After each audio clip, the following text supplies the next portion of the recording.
오늘은 창세기 16장에 대해서 우리 함께 다뤄보도록 하겠습니다. 일단 창세기 16장 전에 하나님께서 아브라함을 12장에서 부르셨을 때 떠나라고 하셨고 복이 된다라는 축복을 말씀을 해주셨고 너에게 땅을 주겠다라고 말씀을 해주셨어요. 그러고 나서 떠나고 나서 13장에 가서는 아브라함과 롯이 재산이 많아짐으로 이제 서로 나뉘는 그런 내용이 나오게 되고요.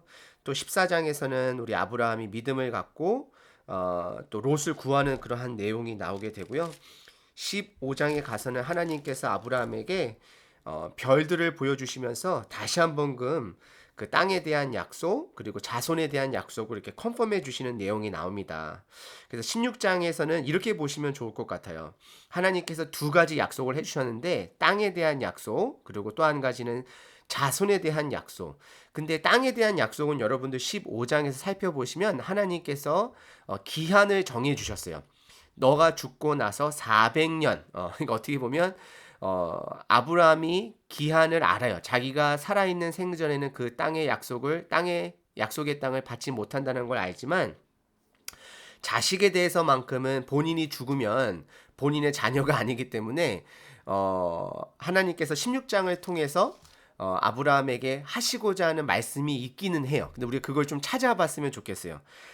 일단 여러분들 이렇게 보시면 좋을 것 같아요. 아브라함이 하나님께 들은 약속은 아브라함 몸을 통해서만 자식을 일단은 주시겠다고 약속을 했기 때문에 아브라함이 아내 사레를 통해서 자식을 얻어야 된다라는 거는 하나님께서 말씀을 해주지 않으셨기 때문에 어떻게 보면 그것도 아브라함이 고려했던 거는 같아요. 그러면 여러분들 창세기 16장 1절서부터 총 16절까지인데요. 좀 시간이 얼마 안 걸리거든요. 한번 두 번 정도 이렇게 천천히 읽어보시면서 오늘의 주인공들이 총 3명이 나와요. 누가 나오냐면 아브라함이 나오고 아브라함 아내 사레가 나오고 또 아브라함 아내가 이집트에서 나왔을 때에 이집트 왕이 아브라함에게 많은 선물들을 줬는데 그때 사례를 시종도는 종을 줬던 것 같아요. 그래서 하갈이라는 여인이 나와요. 그래서 그 사람은 이집트 사람인데 이 총 3사람이 나오고 하나님께서 나중에 등장을 하시긴 해요. 그래서 총 등장인물이 총 3명이고 누가 주인공일까? 그리고 누가 굉장히 액티브하게 활동할까? 관계를 이끌어 나아갈까? 한번 이렇게 보시면서 천천히 두 번 읽어보시고 지금 잠깐 퍼즈 하시고 두 번 읽어보시고 다시 돌아와서 같이 나누도록 하겠습니다. 읽으셨죠?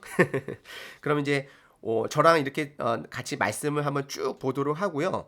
오늘 성경 말씀을 통해서 여러분들께서 지식이 그냥 늘어나는 것은 그렇게 늘어나고 거기서 끝나는 거는 그렇게 좋은 증상은 아니에요. 저희들이 무언가를 성취했을 때는 도파민이 나오는데요. 사실은 말씀에서는 순종의 도파민이 나와야 돼요. 우리가 실천했을 때, 이렇게 되는구나라고 기쁨이 있어야지, 자꾸 말씀에 깨달았을 때만 기쁨이 있었을 때는 사실은 그거는 성장하는 게 아니라 어떻게 보면 후퇴하는 거라고 보시면 좋을 것 같아요. 하나님의 말씀은 실천하기 위해서 있다라는 것. 오늘 16장을 통해서 여러분들이 실천할 것을 못 찾고 실천하지 않으면 결국에는 후퇴하는 말씀, 죽은 말씀이라는 것이에요. 그래서 여러분들 오늘 본 말씀 보시면서 한번 쭉 보시도록 하겠습니다. 16장 1절. 1절 보시게 되면 출산하지 못한다라는 사례의 표현이 계속해서 있어요. 사례는 출산하지 못한대요. 간단하게 말씀드리면 그 당시 출산하지 못한다라는 것은 어떻게 보면 여자로서 축복의 통로가 아닌 불행의 통로라고 본인이 자꾸 생각할 수도 있는 상황이었어요. 그 당시에 자녀는 굉장히 중요한 것이기 때문에. 그리고 또 1절에서 애굽 사람의 하갈이라는 여인을 이렇게 등장시켜요. 그래서 아마도 2절에 보시게 되면 하나님께서 약속은 했지만 허락하지 아니었다라고 사례가 표현을 해요. 그러니까 사례가 주도적으로 이것을 이끌고 나가는 것을 보게 되죠. 그러면서 주도적으로 이끌면서 2절에 보시게 되면 아브라함이 하나님의 말이 아닌 사례의 말을 듣는다라는 표현이 나오게 돼요. 그러면서 3절에 보시게 되면 어, 첩으로 준 때는 아브라함이 가나안 땅에 거주한 지 10년 후라. 그러니까 어떻게 보면 10년이라는 시간이 지났고 나서 하나님의 약속의 말씀을 기다렸지만 더 이상 기다리지 못하는 모습을 보게 되고요. 그리고 4절에 보시게 되면 아브라함이 그것에 동의했어요. 사례의 제안에 동의했어요. 동의하고 나서 하갈과 이제 동침해서 같이 잠자리를 가져서 아기를 가졌어요. 근데 하갈이 아기를 갖자마자 아마도 그러면 아브라함이 하갈에 대해서 애지중지했겠죠. 하갈을 아주 잘 대해줬겠죠. 그래서 그런지 갑자기 자기의 여주인을 멸시하게 돼요. 사실 그 당시에는 종이 아기를 가졌을 때는 그 아기는 누구의 자녀가 되냐면 그 종이 실제적으로 어머니라 할지라도 사실은 사레와 아브라함의 자녀가 되는 것이에요. 우리나라에서도 예전에 씨바지라는 것이 있잖아요. 그죠? 그런 비슷한 문화를 갖고 있는 중동지방이라고 보시면 될 것 같고요. 그러고 나서 5절에 보시게 되면 사레가 뭐라고 얘기하냐면요. 사레가 아브라함에게 이르되 내가 받은 모욕은 당신이 받아야 옳도다. 참 사레 문제 있어요. 본인이 결정하고 그 다음에 남 탓하는 것. 이거는 꼭 여자 남자를 떠나서 믿는 사람들은 이러지 않았으면 좋겠어요. 어떠한 일이 터졌을 때에 남 탓하는 이 모습은 하나님이 기뻐하시는 모습이 아닌 것 같아요. 아담이 하와가 죄를 범하고 나서 서로 탓했던 그 모습 비슷하죠. 그러면서 자기를 의심을 알고 나를 멸시하니 당신과 나 사이에 여호와께 판단하시기를 원하노라. 자기가 플랜하고 사례 본인이 플랜해서 자기 종을 남편에게 줬고 그래서 본인이 다 플랜했음에도 불구하고 결국에는 여호와께서 판단하기를 원하노라. 참 위험한 사람이죠.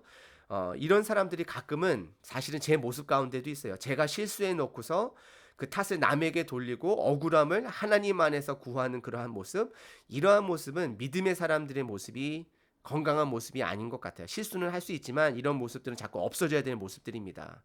그리고 6절에 보시게 되면 아브라함이 이거를 직접 해결하기보다는 사레에게 너가 원하는 대로 다 해라.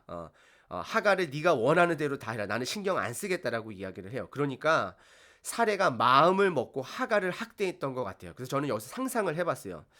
하갈이 사레에게 어떠한 말들을 했을까, 어떠한 멸시를 했을까. 제가 이렇게 예상을 해봤을 때 첫 번째는 이러한 마음을 가지고 했을 것 같아요. 하갈이 너는 축복의 통로가 아니라 저주의 통로다라고 약간 비슷하게 뉘앙스를 얘기를 했을 것 같기도 해요. 멸시했을 것 같기도 해요. 그리고 너는 선택받은 몸이 아니라 버림받은 몸이다. 나는 선택받은 몸이다. 이런 것으로 멸시를 했을 수도 있을 것 같아요. 너는 여자도 아니다. 애기도 못 낳는데 무슨 여자냐. 이럴 수도 있을 것 같아요. 그리고 너는 왜 태어났냐라고 물어봤을 것 같아요.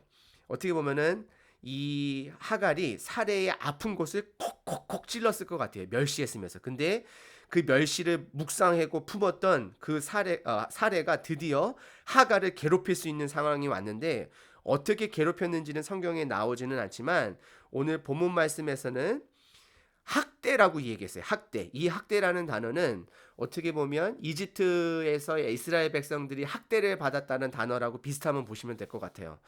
엄청나게 아마 정말 죽일 정도로 학대를 했던 것 같아요. 그래서 오죽하면 하갈이 도망했다 그러죠. 도망했다 그래요. 그러면서 7절에 샘물에서 여호와의 사자를 만난다 그래요. 그러니까 결국에는 본인의 집 이집트로 돌아가려고 했던 것 같아요. 그래서 그쪽 지역까지 내려가는데 아마 지역적으로 거리로 계산하면 제가 봤을 때는 60마일 되지 않을까요? 그러니까 산호세에서 샌프란시스코까지, 그리고 이게 평탄한 길이 아니라 광야 길이 있어요. 그러니까 물도 없는 길이 있어요. 그래서 그런 길을 간 것을 보게 돼요.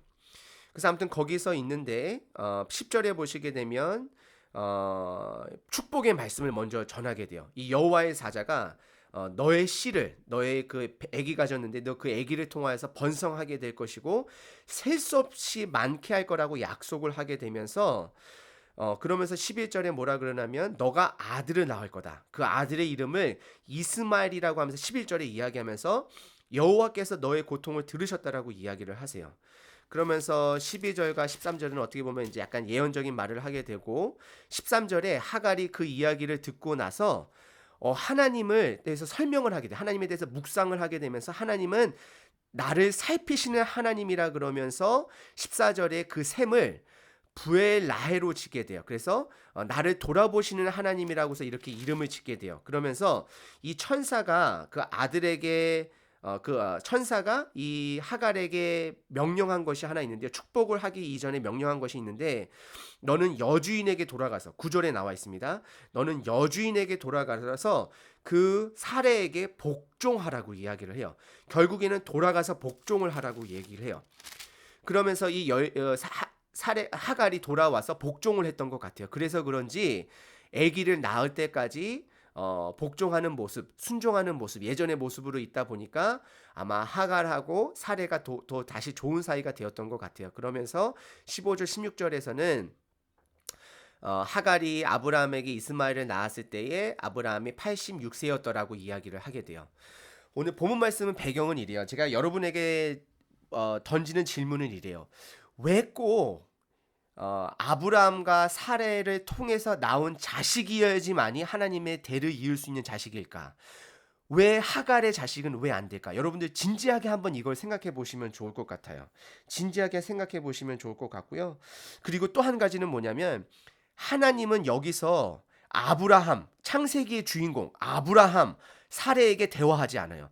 하나님은 왜 오늘 16장 본문 말씀에서는 하갈에게만 대화를 하셨을까? 여러분들 이 두 가지를 묵상하셨으면 좋겠어요. 첫 번째는 왜 아브라함과 사레의 자식을 통해서만 그것이 약속이 왜 성취가 되었을까? 두 번째는 왜 하나님 아버지께서는 주인공인 아브라함과 사레에게 대화하지 않고 하갈에게 대화를 하셨을까? 이것을 깨닫고 같이 말씀을 나누는 그런 시간 됐으면 좋겠습니다. 그러면 돌아오는 목요일 날 뵙도록 하겠습니다.